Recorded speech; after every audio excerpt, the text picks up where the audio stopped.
In nomine Patris et Filii et Spiritus Sancti. Amen. Magandang umaga sa ating lahat sa mga panig ng buong mundo. Mga nakikinig at nanonood ngayon, atin naman pakinggan ang mabuting balita ng Panginoon ayon kay San Lucas.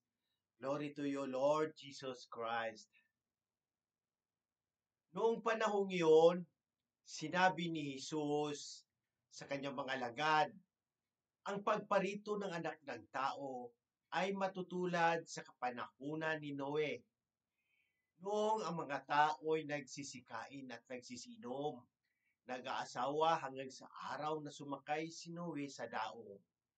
Dumating ang baha at namatay silang lahat.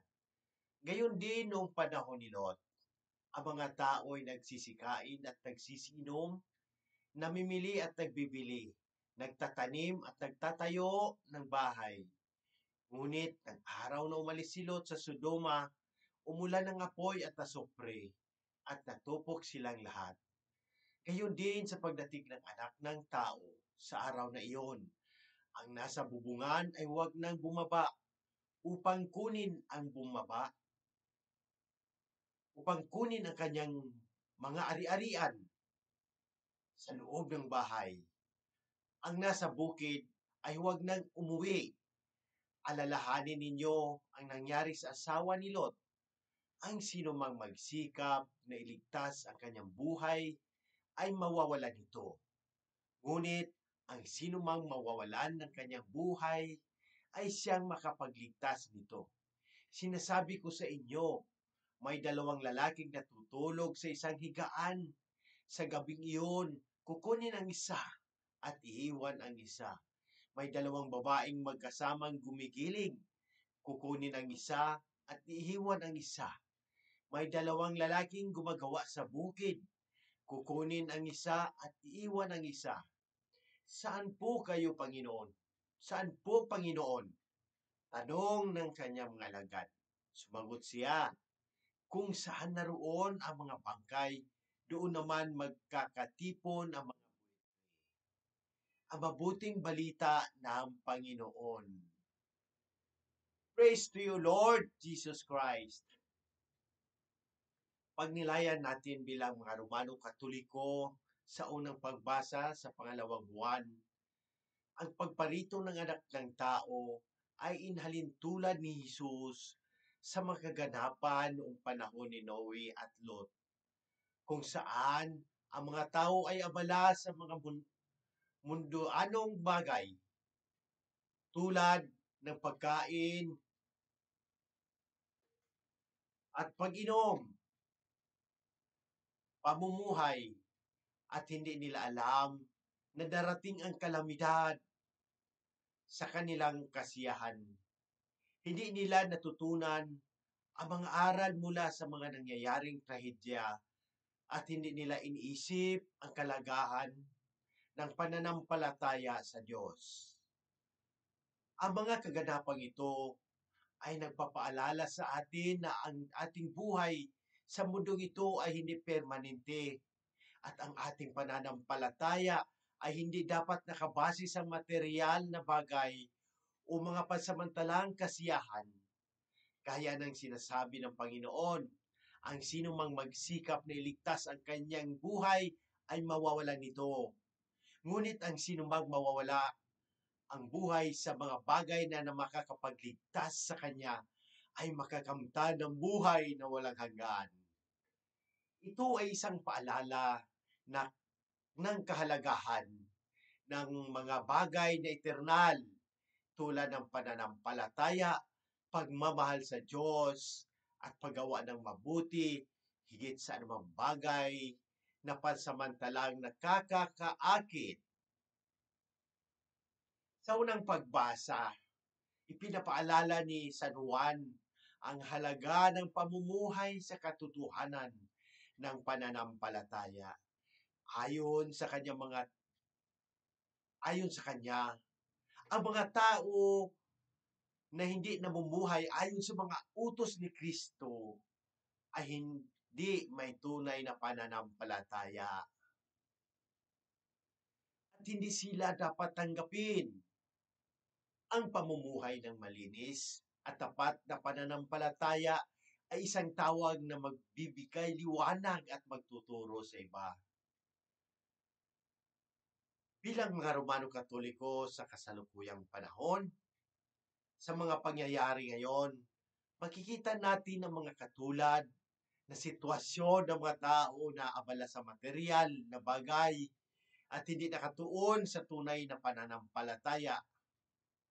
Marami ang naguguluhan at tinatangay ng mga maling aral, ideolohiya at lifestyle na nagiging sanhi ng pagkaligaw ng landas. May mga pagkakataon ding itinatakwil nila ang tunay na turo ng Diyos upang umangkop sa pansariling kagustuhan at kapaki-pakinabang.